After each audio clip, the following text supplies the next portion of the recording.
Buenas noches, señores y señores. Bienvenidos al desarrollo correspondiente a la clase de Ciencias Sociales. Un gusto poderles saludar. Buenas noches, licenciado.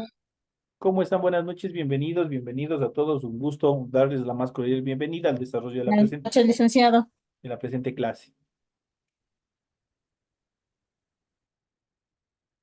Doña Lupita, ¿cómo está? Un gusto saludarle. Iniciamos con el desarrollo de las actividades. En pantalla ustedes pueden apreciar el formato para recursos de aprendizaje de tarea. Estamos en la asignatura de Ciencias Sociales. Estamos en unidad número 3 de Avances Científicos en la Modernidad Europea, correspondientes al tema número 4, que es el Renacimiento, la Revolución Científica, Galileo durante el año 1564-1642. Son los temas que nosotros vamos a ver. Tienen ustedes el tipo de tarea, tienen el objetivo de tarea y a continuación tienen las instrucciones en función del desarrollo de la misma. Recuerden que el trabajo es individual, deben leer el compendio de la unidad 3, tema número 4, pueden ampliar su información sobre el mismo tema con otras bibliografías de ser necesario. ¿Qué es lo que tienen que hacer como tarea para la presente semana? Dice, desarrolla las siguientes preguntas. La primera dice, describe un párrafo no menor a 20 líneas. ¿En qué consistió el periodo del Renacimiento? Quiere decir que ustedes tienen que hacer una pequeña composición de 20 linitas en función de en qué consistió el periodo del Renacimiento.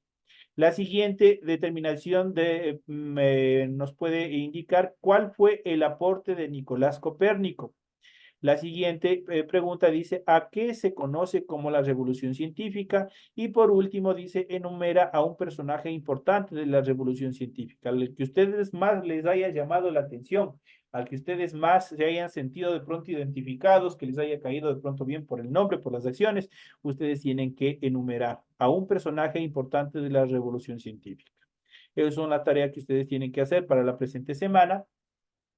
Recuerden que el trabajo es individual, el trabajo es escrito, es claro y ordenado. Para ello ustedes tienen que desarrollar la rotulación de su hojita como se los establece en el presente documento.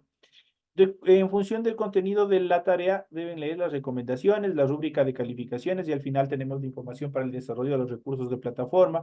Estamos en la unidad número 3 con el tema el Renacimiento, la Revolución Científica, Galileo durante el año 1564-1642, correspondientes a la semana 4. Estamos dando por terminado esta unidad, la unidad número 3 con fecha 20 de mayo del 2024. De hecho, esta tarea permite entregas el 20 de mayo, la fecha límite de entrega es el 31 de mayo y la fecha de publicación de la calificación será hasta el 5 de junio del 2024. Entonces, tienen un tiempo bastante cómodo y teniendo en cuenta que la tarea no es extensa, la tarea no es de mayor extensión. Así que por favor sigan desarrollando, sigan cumpliendo todas sus actividades que una vez que hayan cumplido, obviamente ya saben que al término de esta semana, ustedes ya se les procederá a habilitar lo que corresponde al test correspondiente de esta unidad. Así es que sigan preparándose, sigan revisando todas las actividades que hemos venido revisando durante el transcurso de esta unidad número 3. En base de esa se construye o se ha construido el test que ustedes tienen para la presente evaluación de la unidad. En esta función, en cuestión del tema, el tema central de la presente clase, vamos a ver los avances científicos en la modernidad europea. Vamos a ver cuáles fueron los avances científicos que no solo se quedaron en la época de la modernidad europea, sino que trascendieron a otros espacios, a otros territorios y obviamente llegaron a nivel global. Todos los aportes y los avances científicos, los cuales fueron mejorando la calidad de vida de cada uno de los de la humanidad fue en muchos de los casos, fueron mejorando la calidad de vida, fueron alargando la calidad de vida, reduciendo las tasas de mortalidad, fortaleciendo los procesos de inmunidad de los seres humanos, lo que permitió obviamente generar una nueva expectativa en función de clima. Vamos a ver en función de estas características, en primera instancia vamos a ver quién fue Nicolás Copérnico, uno de los más grandes en función de uno de los más grandes representantes en cuanto a esta revolución que se dio. Eh, eh, Nicolás Copérnico, ¿me ayudan apagando un micrófono que esté encendido, por favor?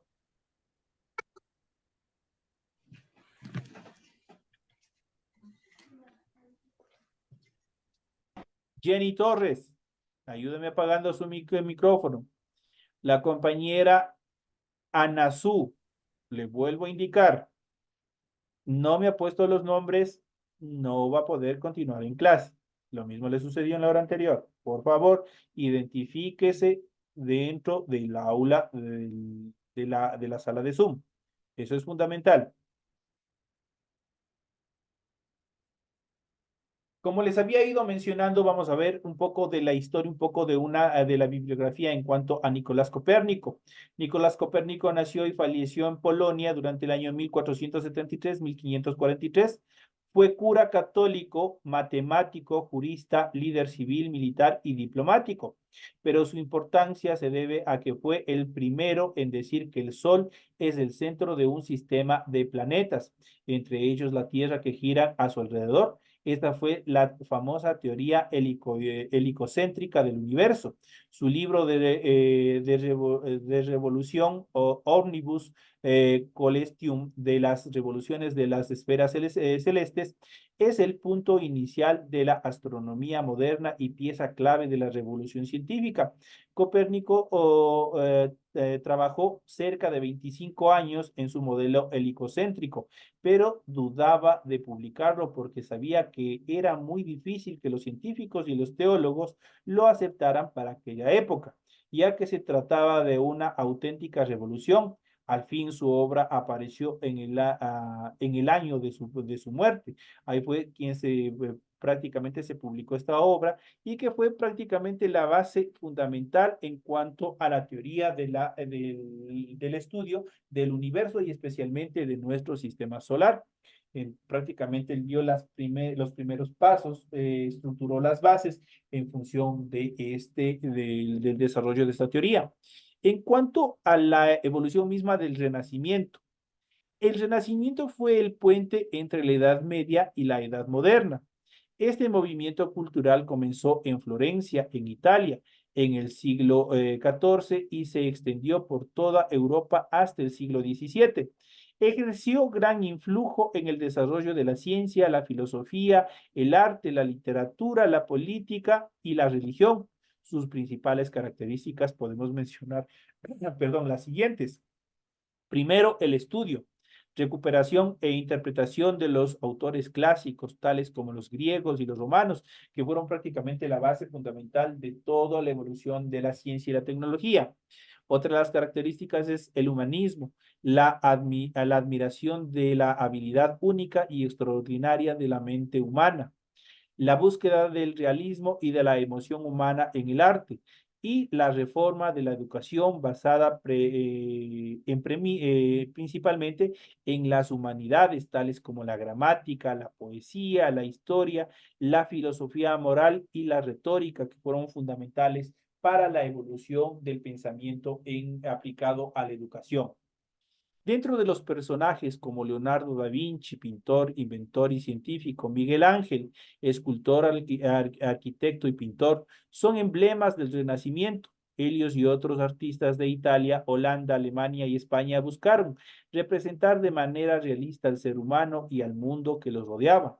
Igual ocurrió en campos tan distintos como la política, en este caso Nicolás Maquiavelo. Se propuso describir la realidad de la política, entenderla racionalmente y no idealmente. Cuando hablamos de la política desde el punto racional, es a través del poder que todo el ser humano tiene del razonamiento, razonar y no de seguirlo a través de la idealización. Entonces, hay dos puntos bastante diferentes en función de entender a la política como tal. Y también la filosofía. Pico della Mirandola escribe en el año de 1486 el discurso sobre la dignidad del hombre, que fue prácticamente fundamental en cuanto a la creación o a la declaración del hombre que se promulgó en Francia. Prácticamente, si nosotros podemos observar, el Renacimiento prácticamente es la base fundamental en cuanto a la evolución de la ciencia, de la tecnología, de las matemáticas, de la mayoría en este caso de las ciencias exactas, que obviamente han servido de soporte dentro del conocimiento hasta nuestros días. Vamos a ver un poco sobre Andreas Vesalius. Otra obra publicada en el año de 1543 y que también cambió el curso de la ciencia fue de Humani Corporis Fabrica. Esto quiere decir sobre la estructura del cuerpo humano, de Andrés Vesalius. Él nació en Bruselas en el año de 1514, Grecia 1554.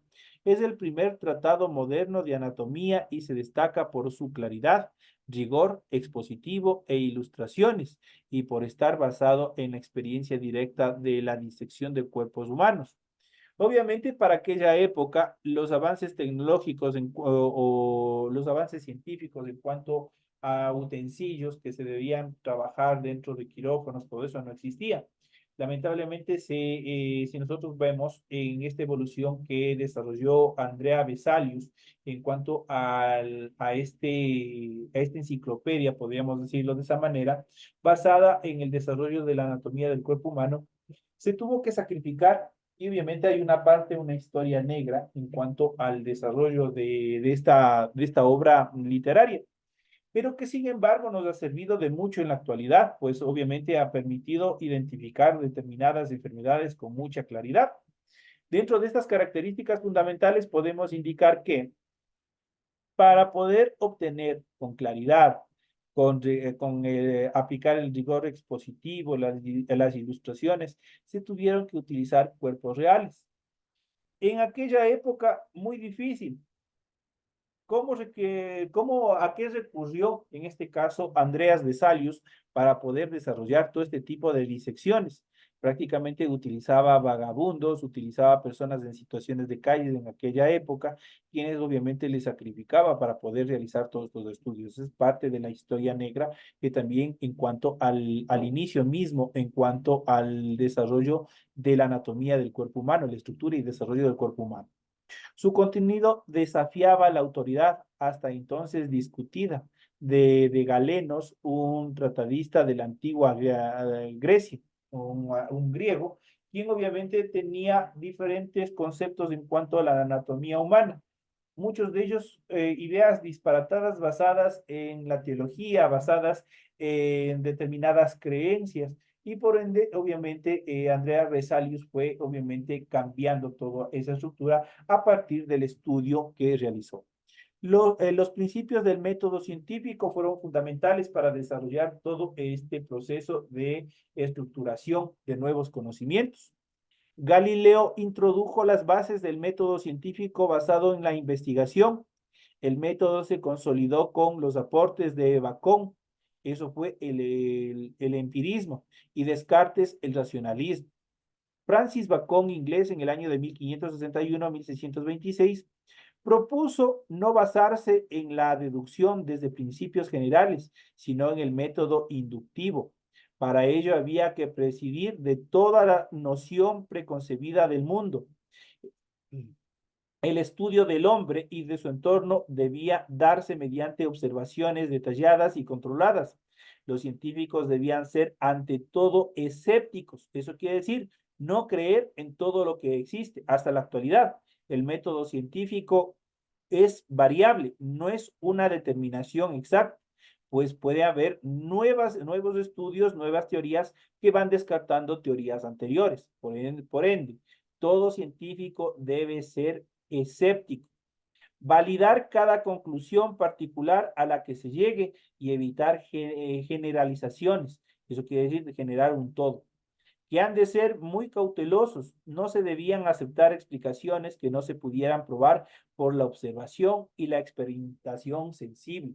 Estos son dos pasos fundamentales. Primero, la observación de determinados fenómenos, especialmente que se dan en la naturaleza, y también la experimentación. A través de la experimentación se puede llegar a una nueva conceptualización.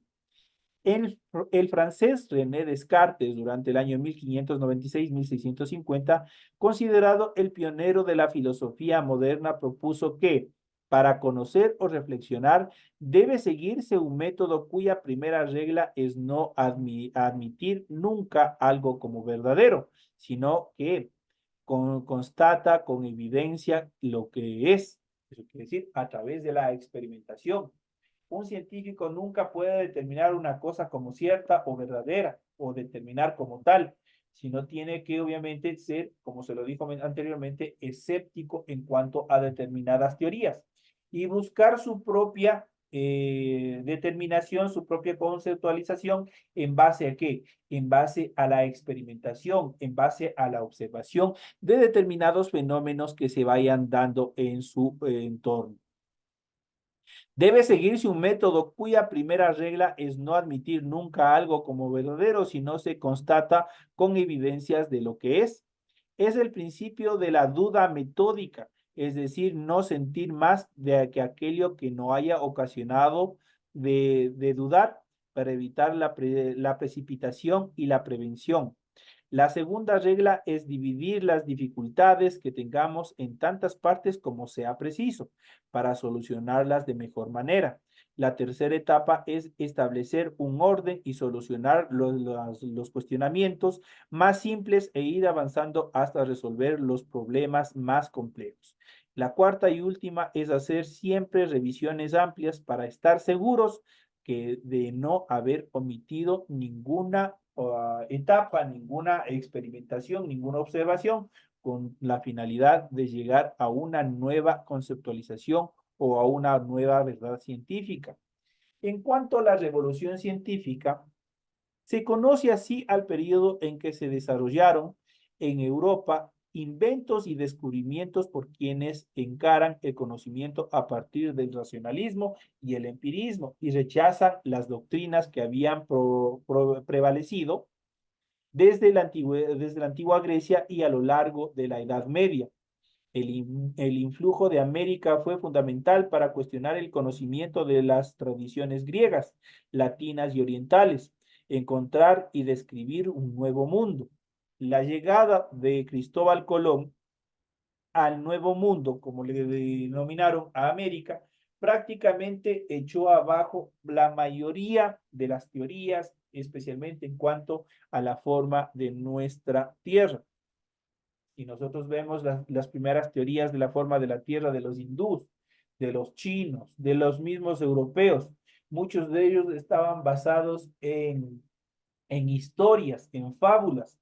Estaba 100% respaldado en la teología, eso quiere decir en la religión, y por tanto no tenían una idea exacta. Muchos de ellos decían que era una isla en medio de la nada, otros decían que la forma es plana, y otras ideas que obviamente se habían creado, se habían imaginado en aquella época. Pero el viaje de Cristóbal Colón y el descubrimiento de el Nuevo Mundo de América, lo que es hoy, prácticamente echó abajo todas estas teorías infundadas que existían. Y obviamente Cristóbal Colón, una de las primeras etapas, y obviamente una de las etapas por las cuales de los reyes católicos de aquella época, cuando él fue a formular la idea en la cual que le apoyen para los viajes que él quería realizar, obviamente la idea de la redondez de la Tierra, eso prácticamente sirvió para en muchas ocasiones rechazar esta teoría que tenía Cristóbal Colón. Pero una vez que obviamente se desarrollaron los viajes, que obviamente que empezaron a desarrollar a nuevos estudios, obviamente comprobaron que efectivamente la forma de nuestro planeta era esférica. Entonces, esta fue una parte bastante importante en cuanto al nuevo avance que tuvo la tecnología y la investigación, la ciencia, en cuanto también al desarrollo de la forma de nuestro planeta. Lleno de especies vegetales y animales desconocidas fue obviamente como encontraron este nuevo continente, este nuevo mundo, y confirman que la Tierra era efectivamente esférica. Ayudó a los europeos a romper el molde inmutable del pensamiento clásico. Era obvio que los conocimientos tradicionales eran muy limitados en lo relativo al mundo natural, por lo que había de reorientarlos del modo que lo hizo Copérnico con el cosmos y Vesalius con el cuerpo humano, que nosotros habíamos visto anteriormente. Obviamente, antes de, por ejemplo, de Vesalius, existían diferentes teorías disparatadas especialmente en relación, y eso nosotros debemos de ver ya casi cerca del final, que tiene una correlación con este tema, en cuanto a la evolución y al aparecimiento de diferentes especies.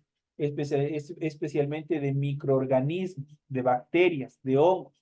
Decían, por ejemplo, que nacen de las piedras, que nacen de la nada, que nacen de ropa vieja, de ropa sucia y otras cosas más. Tenían una serie de ideas disparatadas y eso nosotros iremos viendo ya al final en la unidad número 11 en cuanto a la evolución de las especies mismas, las diferentes teorías, iremos también analizando un poco de esas teorías y que posteriormente fueron descartadas, fueron eliminándose justamente porque tiene que prevalecer la razón, tiene que prevalecer el razonamiento.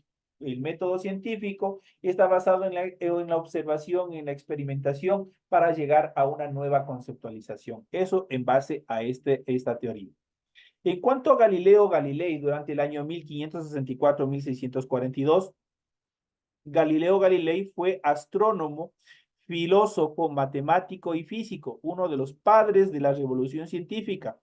Tras publicar estudios de geometría, mecánica, matemática, inventar una bomba de agua, el primer termómetro y descubrir la ley del movimiento uniformemente acelerado, esto es la física, se enteró de que en Holanda se había inventado una lente que permitió ver objetos lejanos. Entonces se dedicó a experimentar con lentes en un tubo.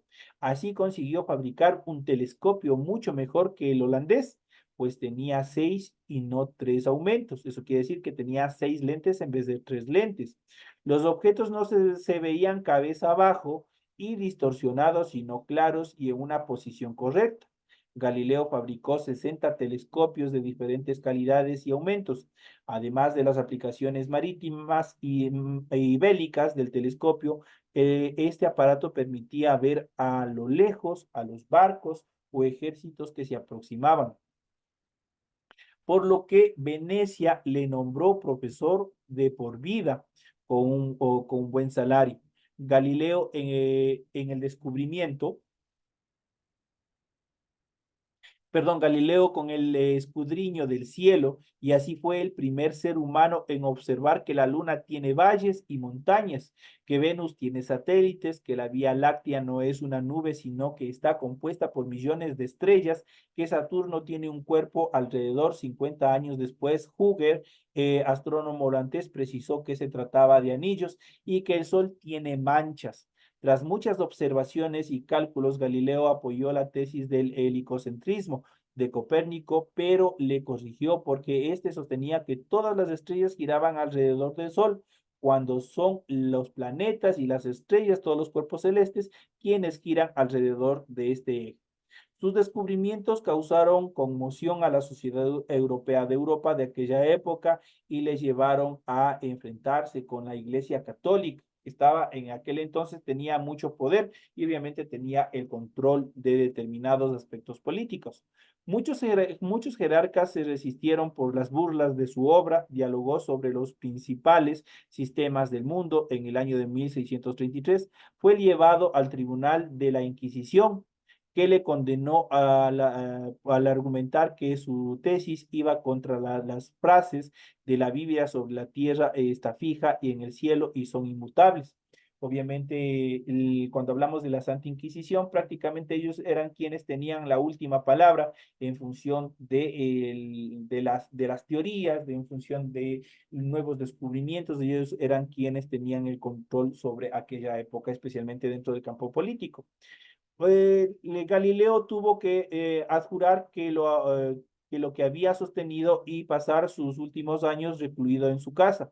Sin embargo, siguió investigando y escribiendo libros que no pudieron publicarse en Italia, pero sí en otros países. Este conflicto es un clásico ejemplo de la imposición de la autoridad sobre la libertad del pensamiento. Obviamente, es una parte bastante negativa en cuanto y fue un retraso bastante importante en cuanto a la evolución y al estudio mismo de determinados cuerpos celestes que lo hizo Galileo Galilei. Otro de los científicos bastante importantes que podemos mencionar es Isaac Newton. Isaac Newton fue matemático, físico, filósofo e inventor inglés. Nació en el año de 1643, murió en el año de 1727. Es autor del Philosophy Naturalis Principia Mathematica, más conocido como los Principia, en los que describió la ley de la gravitación universal y estableció las bases de la mecánica clásica mediante las leyes que llevan su nombre. Estas leyes se opusieron a la idea aristotélica de que hay cuerpos livianos que se levantan por su naturaleza. Entre otros descubrimientos científicos destacan sus trabajos sobre la naturaleza de la luz. Él prácticamente desarrolló determinados estudios en base a la luz proveniente del Sol, la óptica y el desarrollo del cálculo matemático. Newton fue el primero en demostrar que las leyes naturales que gobiernan el movimiento de la Tierra son las mismas en las que gobiernan el movimiento de los cuerpos celestes. Eso quiere decir la ley de la gravitación universal. Todo lo que sube tiene que bajar. Por ejemplo, nosotros estamos sujetos justamente por una ley de atracción que es de la gravitación universal. Esto permite que nosotros nos mantengamos sujetos en la superficie de la Tierra y no flotemos como sucede en la Luna, por ejemplo, para los que han tenido la oportunidad de ver, y muchos hemos podido ver, observar diferentes imágenes, diferentes videos en función de los astronautas que viajan a otros planetas y que necesariamente tienen que llevar aditamentos especiales para poder mantenerse sujetos a la superficie de los planetas. En la Tierra no.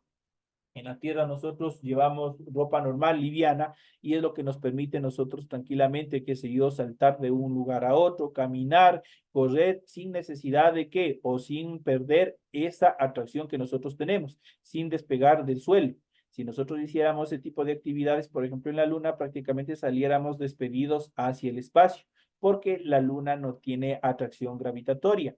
Entonces, por ende, los astronautas tienen que tener aditamentos especiales que les permita estar sujetos a su superficie. Cada una de estas estructuras, cada uno de estos inventos fueron fundamentales y son fundamentales hasta la actualidad. Muchos de ellos nos han servido en el desarrollo de nuevas tecnologías, en el desarrollo de nuevos estudios, dentro del estudio de la conformación misma de nuestro planeta, cómo está estructurado las capas terrestres, la superficie terrestre, la atmósfera, cómo se formó la atmósfera y una serie de eventos más que se vienen desarrollando en el contexto del tiempo. Son fundamentales estos procesos. Veamos un poquito más en función de esta última etapa. Vamos a ir viendo en cuanto a la revolución científica, vamos a ir viendo, vamos a ir analizando en los minutos que nos quedan. Vamos a ver en esta etapa, vamos a ver la evolución científica. ¿A qué se refiere con la revolución científica? Se conoce como revolución científica al cambio drástico en el modelo de pensamiento que tuvo lugar entre los siglos XVI y XVII en Occidente durante la Edad Moderna. Eso fue fundamental. La revolución científica transformó para siempre las formas de entender la naturaleza y la vida.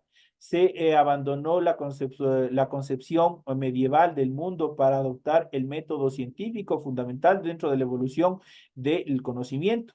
Así sentó las bases para el surgimiento de la ciencia tal como la comprendemos en el día de hoy. Todas las ciencias que nosotros estudiamos están basadas en el método científico. Estas nuevas ideas nacieron en Europa a finales del Renacimiento, fruto del descubrimiento y observaciones en áreas como la física, la astronomía, la biología y la química. Además de la revolución científica, estuvo íntimamente relacionada con el cambio del paradigma filosófico que introdujo el movimiento intelectual conocido como la Ilustración. La Ilustración ya se encuentra presente desde esta etapa y también sirvió para dar de baja todos los preceptos y administraciones que existían de los diferentes imperios hasta aquella época. En la ilustración ustedes pueden determinar este modelo de pensamiento que determinaba que el ser humano es la base fundamental sobre la cual gira todos los procesos y el desarrollo que se encuentra en el planeta. Por ende, no pueden haber personas más importantes ni pueden haber personas menos importantes. No pueden haber personas únicas. Por ejemplo, en este caso, que tenían la determinación los reyes, que ellos eran hijos de las divinidades, hijos de los dioses, y que el pueblo era el plebeyo, la gente común. Eso se fue desapareciendo, esas ideas, esas ideologías fueron desapareciendo con la aplicación de la ilustración como tal. Pero la ilustración no solamente se aplicó en temas políticos, en temas sociales, sino también se aplicó en otras áreas como la física, la astronomía, la biología y la química dentro de la evolución científica de esta época. Esas son las actividades que nosotros hemos podido desarrollar en función del presente tema. Les deseo suerte en todas las actividades que ustedes van desarrollando en función de sus tareas. Nos estaremos viendo hasta la siguiente clase. Les deseo que tengan una feliz noche. Gracias, licenciado. Dios lo bendiga. Gracias, licenciado. Una Hasta buena noche. mañana. Gracias, licenciado. Que pase bien.